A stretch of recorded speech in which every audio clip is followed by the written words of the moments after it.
So మీరు fresher graduates అయ్యండి, are entry level graduates ఉండి, ఆర్ రీసెంట్గా పాస్ అవుట్ క్యాండిడేట్ అయ్యండి, ఇంకా ఫ్రెషర్గా ఏ కోర్స్ నేర్చుకుంటే నాకు జాబ్స్ వస్తాయి ఈ 2026 కానీ ఆర్ 2027లో కానీ మీకు డౌట్స్ ఉంటే మాత్రం నేను కొన్ని టెక్నాలజీస్ అయితే చెప్తాను, కొన్ని ఐటీ కోర్సెస్ ఇవి ట్రై చేసి చూడండి. మోస్ట్లీ మీకు జాబ్ రావడానికి అవకాశం ఉంటుంది. ఫస్ట్ది ఏంటంటే మీరు మంచి అల్గరిథమ్స్లో కానీ ప్రాబ్లమ్ సాల్వింగ్లో కానీ లాజిక్స్ రాయటంలో కానీ మంచి తోపు అయితే మాత్రం మీకు 100% AI engineer or GenAI developer course నేర్చుకోండి. ఇది 100% మీకు మంచి జాబ్ సెక్యూరిటీ ఇస్తుంది, మంచి ఆపర్చునిటీస్ క్రియేట్ చేస్తుంది.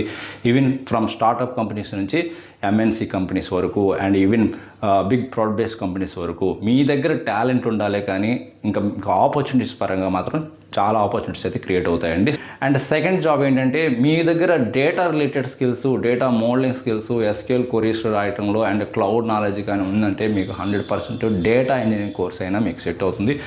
సో ఇవన్నిటికీ ఏంటంటే కొంత ఓపెనింగ్స్ పరంగా ఫ్రెషర్స్ని ఎంట్రీ లెవెల్ గ్రాడ్యుయేట్స్ని తీసుకోవడానికి కొంత హెసిటేట్ అయితే చేస్తుంటాయి కంపెనీస్. బట్ మన సైడ్ నుంచి మనం కోర్స్ కంప్లీట్ చేసుకొని మంచి ప్రాజెక్ట్స్ కానీ మన రెజ్యూమ్లో కానీ మెన్షన్ చేసి మంచి ప్రాజెక్ట్స్ అంటే ఇక్కడ latest projects and updated one and helpful and ఏదైనా సరే వినగానే ఆర్ చూడగానే మనకి ఇది ఇంట్రెస్టింగ్గా ఉంది ప్రొఫైల్ అనిపించేలాగానే ఉంటే మాత్రం మనకి ఏదో కంపెనీ మనకు ఛాన్స్ ఇస్తుంది. అండ్ అదేవిధంగా ఇంటర్వ్యూ కూడా పర్ఫార్మెన్స్ కానీ మనం చేయగలిగి ఆర్ ఏదైనా వాళ్ళ అసెస్మెంట్ ఆర్ టాస్క్ ఇచ్చినప్పుడు మనం కంప్లీట్ చేసి వాళ్ళకి విత్ ఇన్ టైంలో కానీ సబ్మిట్ చేయగలిగితే మీకు మంచి ఆపర్చునిటీస్ అయితే క్రియేట్ అవుతాయి.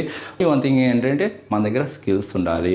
ఓకే, సో డేటా ఇంజనీర్కి మెయిన్గా కావాల్సిన ఏంటంటే అది కూడా స్పెషల్గా స్నోఫ్లేక్ అనే రీసెంట్గా వచ్చింది, ఇది ఎక్కువ జాబ్ ఆపర్చునిటీ క్రియేట్ చేస్తుంది. So Snowflake, cloud knowledge and SQL ఈ 3 మీద మంచి ఫోకస్ చేయండి, 100% మీకు జాబ్ రావడానికి అవకాశం ఉంది. అండ్ అదేవిధంగా ఏదైనా అజూర్ డేటా ఇంజనీర్ నేర్చుకోండి. ఓకే, థర్డ్ ఏంటంటే మోస్ట్ పీపుల్ సెలెక్ట్ చేసుకునే కోర్స్ ఇది. సో ఇది ఏంటంటే జావా ఫుల్ స్టాక్ కోర్స్ అని. So most of the fresher graduates select చేసుకున్న కోర్స్ ఇదే. అండ్ అదేవిధంగా కాంపిటీషన్ కూడా హైగా ఉంది దీనికి, ఎందుకంటే ఎక్కువ మంది ఇదే నేర్చుకుంటున్నారు కాబట్టి. సో ఎలాగ ప్రిపేర్ అవ్వాలంటే మీరు ఏదైనా ఒక 1 or 2 ప్రాజెక్ట్స్ మీ రెజ్యూమ్స్లో మెన్షన్ చేసి ఆర్ గిట్ హబ్ క్రియేట్ చేసుకొని ఆ అకౌంట్లో మీ ప్రాజెక్ట్స్ని కానీ ఎక్స్పోజ్ చేసుకోగలిగి జాబ్ పోర్టల్స్తో పాటు డిఫరెంట్ వేస్లో ఓన్లీ నౌకరీ జాబ్ పోర్టల్లో మనం రెజ్యూమ్ అప్లోడ్ చేసాము కాల్స్ రావాలంటే ఫ్రెషర్గా రావండి. మనం డిఫరెంట్ వేస్లో అప్రోచ్ అయ్యి డిఫరెంట్ వేస్లో మనం ట్రై చేస్తే మాత్రమే మనకు కాల్స్ రావడానికి అవకాశం ఉంటుంది.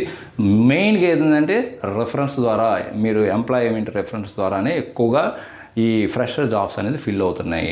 అవి మనకి బయటకు కూడా మా దగ్గర ఓపెనింగ్స్ ఉన్నాయని కంపెనీస్ ఎక్కడ ఎక్స్పోజ్ చేయట్లేదు. మోస్ట్లీ ఏంటంటే ఎంప్లాయీ రెఫరల్ ద్వారానే కంప్లీట్ అవుతుంటాయి. సో అందువల్ల ఎక్కువగా మీరు సిబ్లింగ్స్ కానీ నెట్వర్కింగ్ కానీ సోషల్ నెట్వర్కింగ్ ప్లాట్ఫామ్ ఫాలో అయ్యి మీరు రెఫరెన్స్ తెచ్చుకొని